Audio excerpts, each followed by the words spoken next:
अहिल्यानगर शहरातील वाड्या पार्क या ठिकाणी सुरू असलेल्या महाराष्ट्र केसरी कुस्ती स्पर्धेच्या दरम्यान गादी विभागामध्ये पराभूत झालेल्या शिवराज राक्षे याने थेट पंचाला जे आहे लाथ मारल्याची घटना घडलेली आहे।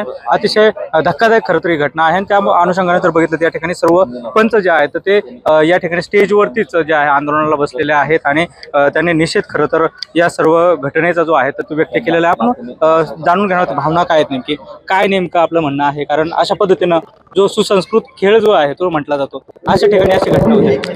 महाराष्ट्राच्या कुस्तीच्या इतिहासामध्ये ही 67वी महाराष्ट्र केसरी आहे आणि या 67 वर्षामध्ये कधीच कोणत्या पंचांना कधी कुस्तीगिरांनी हात उगारला नाही, कधी कुणाला मारलं नाही। परंतु हा जो प्रकार घडला, ठीक आहे तुम्ही हारला असाल, तुम्ही रागात असाल, रागामध्ये एखादं कृत्य होऊन जातं, परंतु आपल्यामध्ये खेळाडू वृत्ती पाहिजे।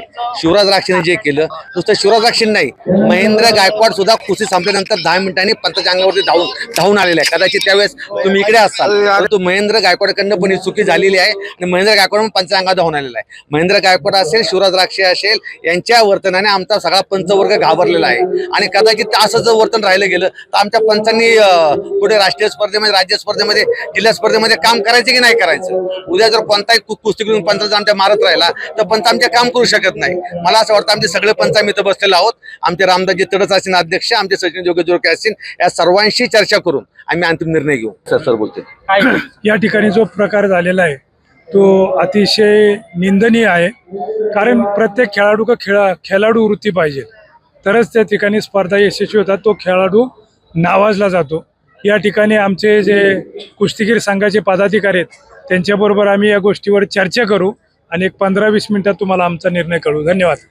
एकंदरीत जर बघितलं सर्व पंच जे आहेत तर त्यांनी या ठिकाणी आता ठिया दिलेला आहे आणि थोड्याच वेळामध्ये नेमकी काय निर्णय घ्यायचा तो जो आहे चर्चा करून घेऊ असं सांगितलेलं आहे। कॅमेरा पर्सन प्रसाद सह सुनील भोंगळे, एबीपी माझा, अहिल्यानगर। एबीपी माझा, उघडा डोळे बघा नीट।